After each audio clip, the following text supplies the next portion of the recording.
के शासकीय उच्चतर माध्यमिक शाला सोमनी से हिंदी की व्याख्याता आप सबका ऑनलाइन कक्षा में हार्दिक स्वागत करती हूँ। मैं कक्षा 10वीं का भारत हिंदी साहित्य का इतिहास का द्वितीय खंड लेके प्रस्तुत हुई हूँ। प्रथम खंड में मैंने आदिकाल के बारे में बताया था और यह द्वितीय खंड मेरा भक्तिकाल पर आधारित है। भक्तिकाल को मुख्यतः मध्यकाल कहा जाता है और आज मैं भक्तिकाल के बारे में आपको समझाऊँगी। भक्तिकाल 1375 से 1700 इसका समय है। आदिकाल को के बाद मध्यकाल को दो भागों में विभाजित किया गया है, जिसमें भक्तिकाल को पूर्व मध्यकाल की संज्ञा दी गई है। प्रश्न भी आपको पूछा गया जाएगा कि ये भक्तिकाल को और किस नामों से जाना जाता है, या पूर्व मध्यकाल का समय क्या है, या पूर्व मध्यकाल का और क्या नाम है। तो भक्तिकाल और ये स्वर्ण युग का भी प्रश्न आएगा कि स्वर्ण युग किस काल को कहा गया है। तो यहाँ के दामोदरन की एक प्रसिद्ध किताब है जिसमें भारतीय चिंतन परंपरा, ये याद रखें आप, ये परीक्षा में पूछ सकता है प्रश्न कि के दामोदरन की किताब का क्या नाम है, भारतीय चिंतन परंपरा। तो इस भारतीय चिंतन परंपरा में के दामोदरन भक्ति आंदोलन के बारे में वर्णन करते हैं कि किस तरह मुस्लिम शासकों का इस समय आगमन हुआ और हिंदू और मुसलमानों के बीच किस तरह आपस में वैमनस्य बढ़े और आपस में हिंदुओं और हिंदू धर्म किस तरह खतरे में पड़ा और किस तरह का उस समय वातावरण था। मुस्लिम शासक अपने धर्म को किस तरह स्थापित करना चाहते थे, वो या तो दबाव से या प्रेम से अपने धर्म को वहाँ स्थापित करना चाह रहे थे। लोग किस तरह सोच में पड़ गए थे कि किस तरह हम इस वातावरण से निकलें, कैसा हमारा देश हो गया है। और ऐसे वातावरण में एक तो हिंदू धर्म की बहुत बड़ी कमियां यहाँ पर थी कि निम्न और उच्च वर्ग का बहुत समस्याएं थी कि निम्न वर्ग वाले जो निम्न जातियाँ थी वो लोगों के अंदर की भावनाएं बिल्कुल समाप्त हो जा रही थी, उन्हें ईश्वर के प्रति आस्था समाप्त होती जा रही थी और उनके अंदर जीने की क्षमताएं भी खत्म होती जा रही थी। तो किस तरह ऐसे वातावरण में भक्ति आंदोलन की शुरुआत हुई, जहाँ दो धर्मों की स्थापना के बाद एक धर्म के आगमन और दूसरे धर्म के समापन को किस तरह कई सारे कवियों ने, कई सारे रचनाकारों ने, कई सारे संतों ने किस तरह इस आंदोलन में लोगों को समझाने का प्रयास किया और सत्संग के माध्यम से, रचनाओं के माध्यम से कैसे लोगों को समझाया और किस तरह उस आंदोलन में सब लोगों ने भाग लिया और कैसे उस वातावरण को से सामंजस्य बिठाया। तो यहाँ हम देखते हैं कि भक्ति आंदोलन में दो आंदोलन में प्रमुख तौर पर है कि निर्गुण काव्यधारा और सगुण काव्यधारा, जिसमें निर्गुण काव्यधारा में ज्ञान मार्गी शाखा और संत काव्य धारा, दूसरा है प्रेम मार्गी शाखा या सूफी काव्य धारा। सगुण काव्य धारा में देखते हैं ईश्वर के सगुण यानी साकार रूप का वर्णन, जिसमें राम भक्ति शाखा और कृष्ण भक्ति शाखा, आप जानते होंगे राम भक्ति शाखा में भगवान राम की उपासना और कृष्ण भक्ति शाखा में कृष्ण की लीलाओं का वर्णन।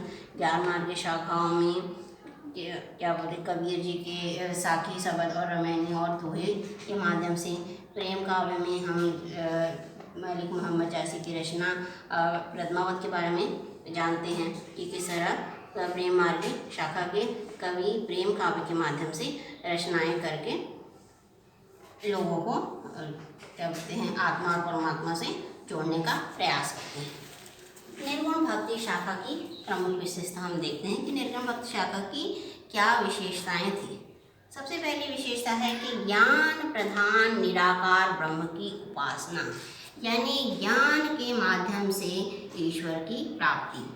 अब इसके अंतर्गत हम देखते हैं कि इस निर्गुण काव्यधारा की जो रचनाओं की विशेषता थी कि इसमें मुक्तक काव्य की रचनाएं हुई। भक्ति के कारण इसमें शांत रस की प्रधानता देखी गई। दोहे और पद आदि स्फुटक छंद रचे गए। अनेक भाषा क्योंकि सत्संग किया करते थे, तो पूरे देश में आप जानते हैं कि हमारा जो भारत है विविधताओं से भरा है। अलग अलग जगह अलग अलग भाषाएं बोली जाती हैं, इसीलिए सत्संग देशाटन के कारण उनकी भाषाओं में भी अलग अलग भाषाओं के शब्द जुड़ते चले गए, जिसे आचार्य रामचंद्र शुक्ल ने सदुकड़िया खिचड़ी नाम दिया है। पंचमेल खिचड़ी, आप कबीर जी के बारे में जब रचनाओं के बारे में पढ़ेंगे तो कबीर जी पंचमेल खिचड़ी या सदुकड़ी भाषा के कवि कहे जाते हैं। अब यहाँ पे निर्गुण भक्ति शाखा के प्रमुख कवि हैं, ऐसे तो बहुत सारे कवि हैं, क्योंकि रामानंद जी जो बहुत बड़े संत थे, उनके 12 शिष्य थे और कबीरदास उसमें प्रमुख शिष्य के तौर पर हैं। दादू दयाल है, रविदास जी हैं, गुरु नानक है और मतीराम है, देव है, इस प्रकार बहुत सारे उनके 12 शिष्य थे, जहाँ 4 प्रमुख रूप से यहाँ मैं बता रही हूँ और अपने पाठ्यक्रम में भी इन चारों के ही नाम दिए गए हैं। कबीरदास की रचना है बीजक और इस बीजक के 3 भाग हैं, साखी, सबद और रमैनी। दादू दयाल की साखी के और पद बहुत प्रसिद्ध है। रैदास के पद आप कक्षा 11वीं और 12वीं में पढ़ेंगे। गुरु नानक जी की गुरु ग्रंथ साहब इसी दौरान रची गई। अगला मैं बता रही हूँ आपको प्रेम मार्ग की शाखा या सूफी काव्य धारा। अब इस प्रेम मार्ग की काव्य धारा की क्या विशेषता थी? एक तो ये मुस्लिम कवि जो हुआ करते थे कि ये लोग जब भारत में आए तो ये मुस्लिम कवि भारत में अपनी रचनाओं के कारण अपनी प्रसिद्धि पाना चाहते थे। तो प्रेम प्रधान निराकार ब्रह्म की उपासना इन्होंने की अपनी रचनाओं में। आत्मा को प्रियतम मान के हिंदू प्रेम कहानियों का वर्णन किया। हिंदू पात्रों को वर्णन करके हिंदू के नायक नायिकाओं का वर्णन करके इन्होंने प्रेम काव्य रचा और ये काव्य बहुत ही प्रसिद्ध हुए। हिंदू मुस्लिम एकता की प्रधानता, इस समय हिंदू मुस्लिम एकता की प्रधानता भी इस काल में देखी गई। ये ऐसा नहीं है कि हम ये जाने कि हिंदू मुस्लिमों के बीच में आपस में वैमनस्य था, साथ ही साथ लेकिन मुस्लिम शासकों ने बहुत सारे, जैसे अकबर को जानते होंगे आप, राजा अकबर मुसलमान होते हुए भी हिंदुओं के प्रति कितना उनका सौहार्द और प्रेम था। और ये इसका प्रसिद्धि का कारण ये है कि अकबर ने बहुत सालों तक हमारे देश में राज किया, क्योंकि उनके अच्छे व्यवहार की वजह से हमारे देश में उनको बहुत ही क्या बोलते, कई बार अकबर का प्रमुख मुस्लिम शासकों में बहुत अच्छा नाम देखा जाता है और वो हिंदी मुस्लिम एकता के तो उन्होंने बहुत काम किया। यहाँ पर जो अधिकतर काव्य रचे गए, यानी सभी के सभी जो काव्य थे वे प्रेम कथाओं के महाकाव्य रचे गए हैं, जिसमें अब हम जानते हैं कि प्रेम सूफी काव्य जो रचना है उसमें कौन कौन से रचनाकार हैं और क्या क्या उनकी रचनाएं हैं।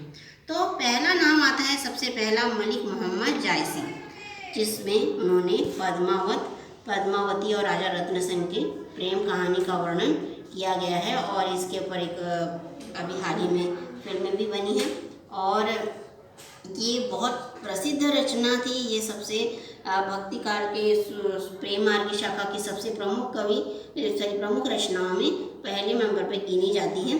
अखरावट और आखिरी कलाम ये भी उनकी रचना है। कुतुबन की मृगावती, मंजन की मधुमालती, उस्मान की चित्रावली, ये सभी प्रेम पर आधारित महाकाव्य उस वक्त रचे गए और ये सारे के सारे भक्ति काल में बहुत ही प्रसिद्धि प्राप्त कर चुके रचना हैं। और इसी तरह आज निर्गुण भक्ति शाखा की दोनों प्रेम मार्गी शाखा और ज्ञान मार्गी शाखा का समापन करती हूँ। आशा करती हूँ आपको यह वीडियो अच्छा लगा होगा और अगली कक्षा में मैं आपको सगुण काव्य धारा के बारे में बताऊँगी। तो फिलहाल धन्यवाद।